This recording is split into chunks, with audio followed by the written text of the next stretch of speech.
Hey, what's up, geezers? Nathan Bacon here. No, come on, lad. It's the Euros time. You're not Nathan Bacon, alright? Shamaya, Nathan Welsh Cake here. Yeah, is that better? And it is time for my actual first draft for the 2020 / shouldn't it be 2021 Euros.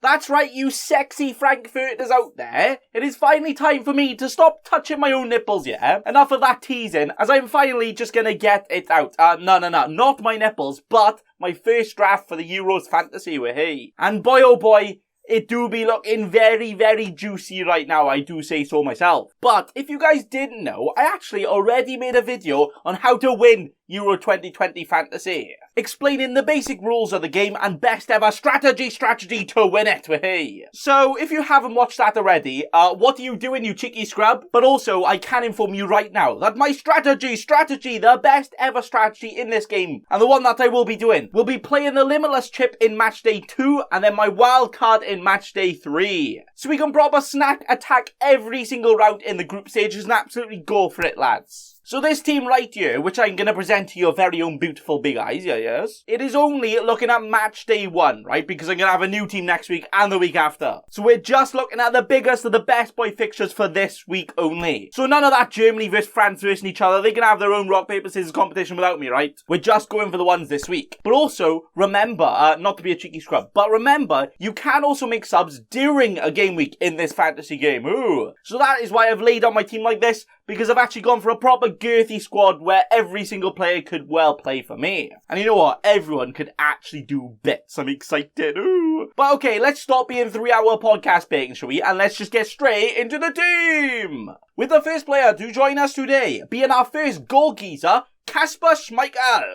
Hopefully he won't be Casper the Ghost and ghosting away from making those saves, right? I actually want him to do that. But he's Scooby-Dooby, a very good shot stopper, right? Even a great penalty stopper as well, isn't he? And he is only costing 5 million quid. 5 million euros, so I've got to get used to that. But Denmark are just properly on the mark right now, especially in defence, right? Where they've kept 8 clean sheets in their last 11 games. Oh wow, that is mad. So when they're up against the Finland team, which is pretty much just Pookie Party FC, if they manage to keep him quiet, all of the points, all of the clean sheets incoming for us. But next, and it is my sub goalkeeper. No, not quite the dominatrix goalkeeper, right? But my substitute keeper, who will also probably be staying there as well. Oh, we'll get into that. And that man is Mr. Lucas. Am I calling him that because I don't know how to pronounce his surname? Yeah, pretty much. A common theme in the Euros videos, probably. But he is, in fact, a starter for Bayer Leverkusen, so will probably also be a starter for Finland as well. But I will say, there is almost no chance he'll start for me, whoa! As not only does he play on the same day as my other goalkeeper, so I can't sub him in, but he does also kind of play against him, so oh dear. But the main reason I've gone for him is just because he's cheap as chips, and I know he'll guaranteed to start if something happens to Schmeichel, right? But nah, I'm just pulling out the proper cheeky scrub behaviour, and I'm pretty much just going for the one keeper. And do you know why? Because in Casper we trust, right? He's gonna get it anyway. But then we move on to our brick wall defence. Nothing will ever get through, hey? With the first fella being a player I can pronounce, hey, it is Ricardo Rodriguez. But not only is he a decent player, right? Not only is he a very attacking fullback, but he's also on penalties. Oh, what? Now, Switzerland have been on a decent streak as of late, right? They're even keeping a few clean sheets in there as well.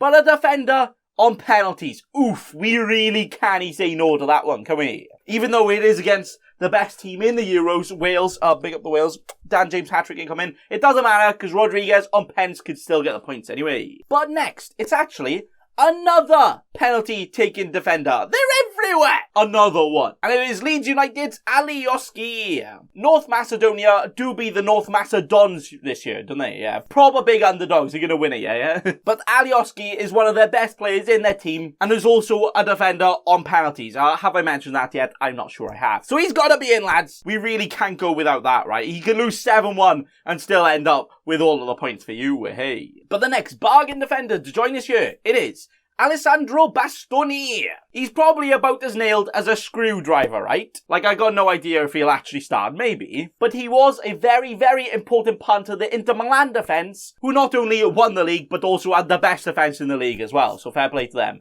He's probably decent at football then, isn't he? But what else is actually more decent than that is Italy's defensive record. Like, it's absolutely criminally good right now, where they've only conceded 1 goal in their last 11 games.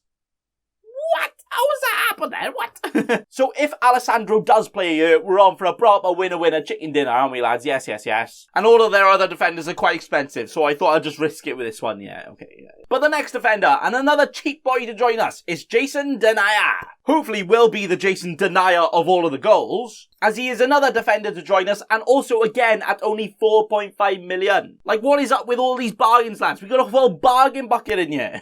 But he could actually be a nailed-on defender for the best team in the tournament. No, the best team in the world, according to the rankings. Like Belgium, they're just on it, aren't they? So why not risk it for a biscuit and get in a defender for the best team? I mean, it makes sense, right? Especially when he's that cheap. Yes, he's in. And then our final defender to join us today, it is Simon Jia.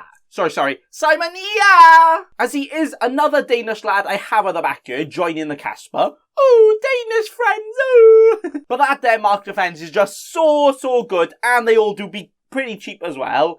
It would just be very rude not to double up on it, I reckon. I'm just going to go for it, lads, so hey. But also, he is another cheap as chips guaranteed starter who I know will at least get some points. It might be -1, it might be -2, it might be 10. Well, hopefully for that one. But I know he's going to play, so that is lovely. But that right there, lads, is actually the defence donezo. Whoa. Now, there are some other proper quality gems about in other teams, and ones that I haven't got in my team, which I kind of do want to have. But, again, with my strategy, I'll basically have a new team every single week. So, for example, I kind of want a Zinchenko in my team. But guess what? I can not have him now and just get him in next week. Hey! So it is all good, boss man. This is what we're going for now. But let's move straight into the juicy bit, shall we? With the middle of the field, the midfield lining up. Where we start with Diogo Jotto, hey, the goal-scoring machine himself. Seeming to collect injuries like Pokemon cards right now. He's just getting them all, right? But also, when he does play, he does also non-stop score as well. So that is okay. Now, the reason I have put him in, even though I do think he is a bit pricey, is because that Portugal-Hungary game,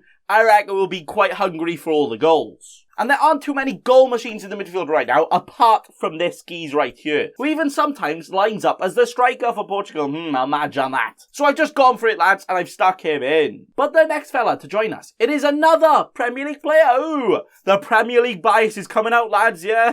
But it is Ferran Torres, the man that is absolutely a goal-scoring machine himself, right? But unfortunately, it's a machine that only gets turned on every 5 games because he plays for Man City. I like it. But especially for Spain, right? He's just always on it. Where they could actually be a bit of an underdog, big dog, right? You know, they actually got a chance to go quite far. And our boy right here, Torres, could be the one to lead them there. Ooh. But then we move on to the next player. But guess what? It's another Premier League player. Hey! And that man is actually the best Premier League player.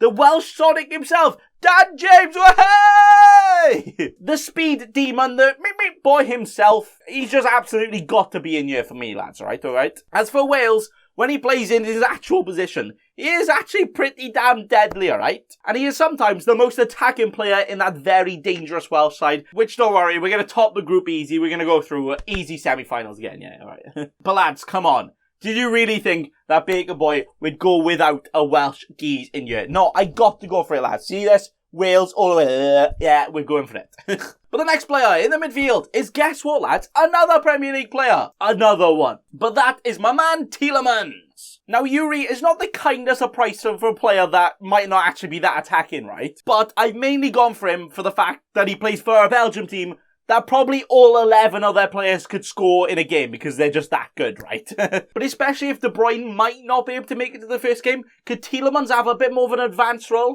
That's what I'm thinking, maybe. But on his day, he can score all the goals anyway, so it's all good. So he is in. But the final midfielder to join, the almighty Baker Boys right here. Baker Boys, Bobby, Baker Boys, Bobby. And that player is actually not a Premier League player. What? No, that's illegal. How can I do that? And that man is David Alaba. A man that can play left back, centre back, centre mid, and even ball boy if he really wants to. Like, he plays everywhere. But for Austria, he does actually have quite a more advanced role, sometimes playing as a left winger. What? So for 5.5 million, we just got to get him in. But something that is actually not yet in, lads. What is it? It is actually the fiery hot forward line that's going to score all of the golassos. Who is it going to be? With the first one of those being Sir Harold Kane, hey! That's right, the Harold man who got the most goals in the Premier League and the most assists in the Premier League in one season. That's pretty good, isn't it? Yeah, okay. And even though I think Croatia could be tough for England, I just really can't go without Kane. But also, me being a Welsh boy, I kind of want England to not do as well. So shall I just not go for Kane? Nah, he's too good. He's in, alright, he's in. But the next and the penultimate player to join us today, it is actually the Stormzy-looking mother trucker. It is Romelu Lukaku. Hopefully it won't be a Romelu Lukaku, right? But being the main striker for that Belgium team, and also for Belgium, he does pretty damn well. It would be very, very rude not to get him in, I would say so myself. Especially with him playing Russia first. Like, I can't just go into this with just a Tielemans for Belgium, right? I gotta have a bit more firepower than that. Lukaku, he's in. But the final player to join us today, and to finish off the team, it is actually the best rapper to ever exist. No, sorry, Haaland didn't actually make it to the Euros, unfortunately. But it is Memphis Depay, the penalty taker and the main goal scorer for a Netherlands team, back up to it again, right? Like, how did they not make the last Euros with that team? Like, what? But Depay is going to make everybody to pay if you don't have him in. He's going to score all of the goals. Yes, lad. And that is it, ladies and gentlemen, the non-binary souls out there. That is currently the best ever Euro 2020 fantasy team you have ever feast your eyes upon. And also, coincidentally, my current draft as it goes. So again, a reminder for all of you cheeky boys out there not listening earlier, yeah? My strategy is playing the limitless chip in match day 2 and the wildcard in match day 3, so we can just proper attack every single group stage. So this team right here is just for match day 1. And also, because you can make substitutes during the game week, all of these fellas might actually play for me and get me all of the points. But actually, most of these geezers are almost guaranteed starters, almost every single one of them. Whilst they've also got some big boy hitters in there, right? Like that front three, ooh, proper deadly that is. And also just a very nice balance around the squad, isn't it? I've proper spread my funds all around like a proper top quality butter. Love it. But that is absolutely lovely stuff, lads. And that is actually all for today. So I want to thank you all for watching, but also remind you, there's actually one thing that you need to remember. Don't be a cheeky scrub. Subscribe to Nathan Bacon right now.